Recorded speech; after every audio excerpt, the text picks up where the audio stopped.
Hey, it's Sharon here from Content Sparks, and in this video I'm going to show you some of the steps, a basic overview of how to create your own product or course sales funnel, the complete funnel. And I've done it all in a mind map, which I'll give you a link to download, but you'll see that over on the right hand side here are the steps for actually setting up your product, no matter whether you're using our done-for-you licensed content or your own. And then on the left-hand side are the steps for actually promoting, getting traffic to it, and building a list of leads and converting people to customers. So let's start over on the right-hand side. And at the very beginning, you're going to have some basic questions to ask before you do anything, and these will drive all of your funnel. So questions you'll need to ask are things like, who is your target market? What are the biggest needs, desires, problems, dreams, challenges, etc. that they have? And then, importantly, what solution are you providing? What are the features and benefits? And what are the benefits of your solution versus other competitors? That's your unique value proposition. Why should people buy from you? Now, you're talking here about the general solution to one problem, but then you need to actually go and create that solution. So I'll close that up. And in the solution itself, you could be using the done-for-you content, in which case you'll first need to customize the content. And that includes things like your the name of it, your URL, your logo, header and footer, your bio up front or at the end, any affiliate links for recommended products you're doing, and any additional content to really make it unique to you. So that includes examples that are relevant to your market, case studies, images, additional key points and insights. Those are all things that'll make it unique. And then once you've customized your content, you'll want to go in and possibly transform some of it to other media. So if you have slides, you can make them into video, you can record some audio versions of things, create your own graphics, a lot of different things you can do. It's optional, but it does add value.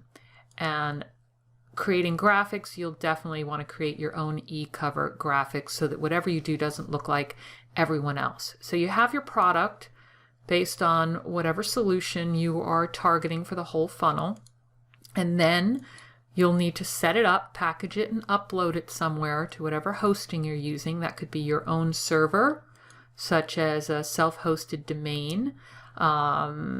And then there's Amazon S3 where you can store things. I store a lot of products that way.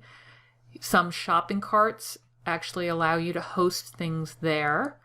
So things like One Shopping Cart, Infusionsoft, you might just enter links there to where you've put your things on Amazon S3.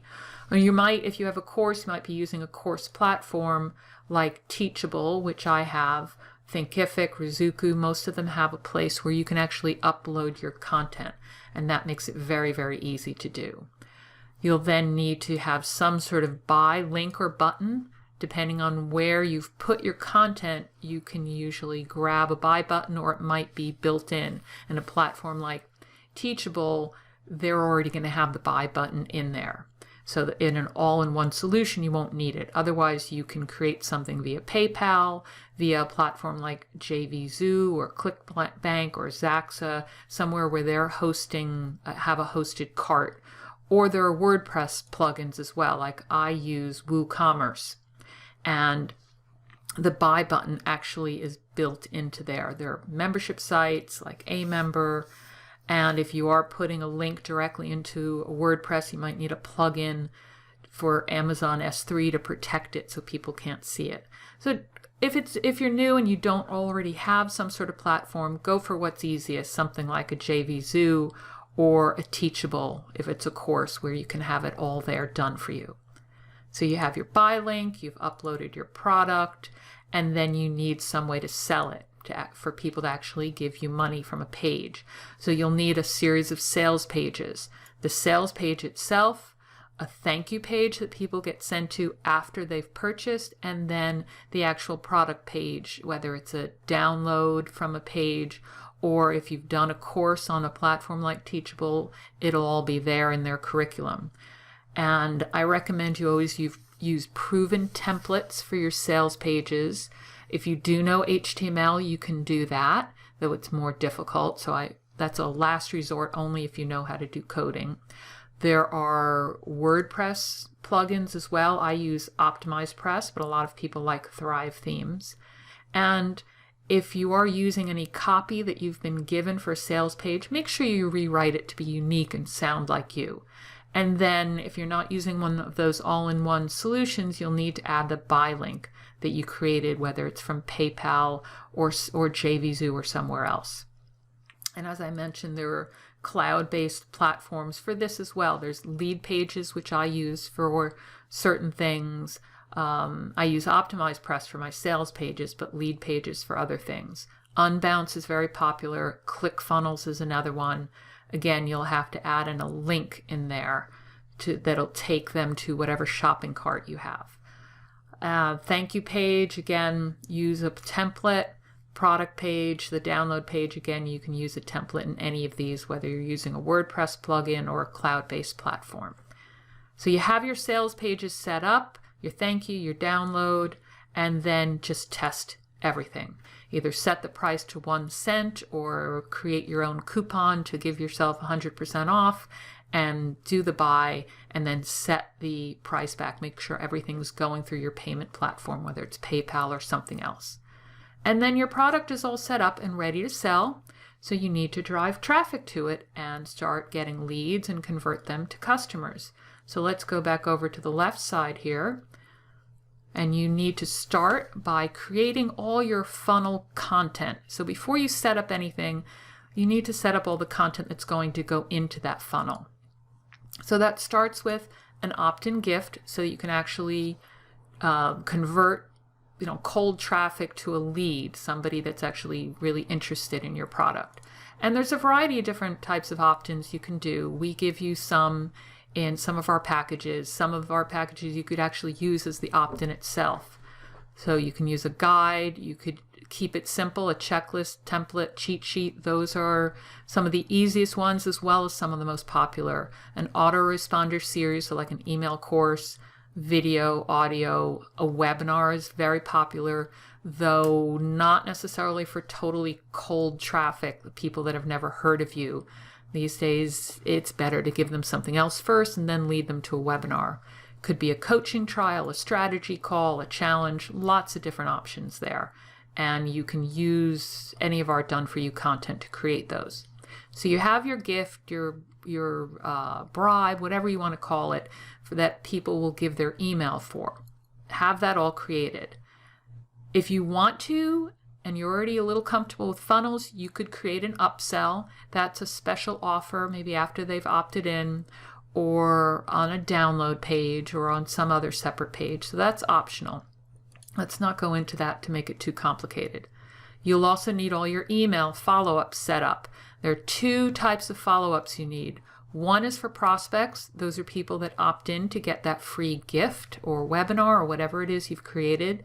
And then another series for customers. You want to be ready from the get-go to follow up with people that purchase, nurture them, and then lastly, identify other products that you can promote. And that's all the content you need initially for the actual funnel. Your gift, possibly an upsell, and your email follow-ups. Next step is to create the actual pages for the funnel where you're going to be offering that. That's your opt-in gift, or if it's a webinar registration page, the thank you page for your opt-in, a download page where they can actually download whatever they've opted in for. If it's a webinar, you'll have slightly different pages because you'll have a webinar registration, webinar thank you, and then a replay page as well that they would go to after the live webinar. And again, if there's an upsell, you'll need a page for that. So there are 3 main pages: the opt-in, thank you, and the download for the opt-in. The only exception here is if you're not doing what's called double opt-in. You're not requiring them to confirm their email. In the US, that's okay. In some countries, it's not okay. But if it is okay, it's very popular to do the opt-in and send them straight to a download page. Next, your actual email series, your follow-ups. That has to be linked to whatever tool you're using for this opt-in. Again, I like to use Lead Pages for this because it's very, very simple to integrate it with my autoresponder. And I use ActiveCampaign. I used to use Aweber, but it doesn't let you do as much tagging and automation. It's fine for starting, but then you want to move to something that gives you a little more control of segmenting your leads so that you're not sending people information they're not interested in. So I use ActiveCampaign. I have it integrated with Lead Pages. I have it integrated with other services. A lot of them do integrate with that right now. And you'll set that up, have it integrated with your opt-in page so that people will enter details, their email, maybe their name. You have to enter the link to your thank you page and your download pages in the right areas depending on what tool you're using. And then make sure the code for your email form is put into your opt-in page.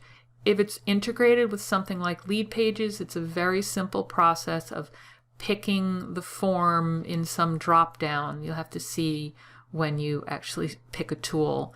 But it's either you have to manually put some code in from your autoresponder, or if it's integrated, you can just pick and choose really easily. So I won't go into all the details of that because it really does depend on the tool you use. Then you want to put your emails in. So I said before up top here that part of the content you create in advance for your funnel are those emails for prospects and customers. So going back down, you need to load that into your autoresponder series, a welcome email with a link to whatever your opt-in was, whether it's a registration link for a webinar or a download page and the link on the download page. And then enter all your emails, schedule them for different intervals. Your intervals should be pretty close together when they've just opted in for a gift so that new people don't forget about you. For customers, post-purchase, which is a separate list in your email platform, enter those emails as well so that you're ready to sell. And then test everything. Test your purchase, test your opt-in, test the entire funnel. And again, you'll set the prices to a cent or 100% coupon and then back to normal, and make sure everything's working. Make sure your emails are going out, that the links are in the emails and they're working. Test. I can't emphasize that enough because there's nothing more frustrating than making a sale and then things going wrong, or someone opting in and not getting their first experience with you, not getting their gift. And then start spreading the word so that people will see your opt-in, your gift, and your sales page. So there's 3 main ways I talk about here. The first is content marketing, and that includes things like social media, your blog, including posts on other people's blogs, videos, slideshows, podcasts, webinars, press releases, graphics, all places where you're going to get content out there and attract new leads into your funnel. And most of these, well, really all of these are free. But the next option is to do paid ads. And you can use paid ads to send people to your content or to send people directly to some opt-in page, some lead magnet. And Facebook's one of the most popular ones. Right now you can really target in on who your target audience is, narrow it right down to keep the cost down. But I suggest you don't go into that unless you have a very set budget and you do some sort of course on that, because Facebook changes all the time. And if you do want to learn how to use it, go with someone who is always on top of it. So that's just an aside. And then finally, there's affiliate partners. This is the way I initially built my business. I built it with other people recommending me. And there are various platforms you can use for that with built-in features. JVZoo, Zaxa, and Teachable all have affiliate features built into it so that you can have someone sign up and they can take a link and promote you and sell to their own list. And then that's one of the easiest ways to nurture those relationships with affiliates and make initial sales. You can also have your own affiliate software. I use iDev Affiliate. There's Amember, Infusionsoft, and a number of others. But the easiest, as I said, is just to start with JVZoo. So that's a picture of the whole funnel, and I mentioned before you can use done for you content for pretty much all of it, especially the stuff that's out there on the web that people don't need to opt in for. I suggest you make as custom as possible. And then for other things like the product and things that are gated behind an email where people have to enter their email, you can do a little less customization, just make it sound like you, add your extra points, all those details I talked about before. And just let me know if you have any questions at all. I'll give you some links below so you can download this.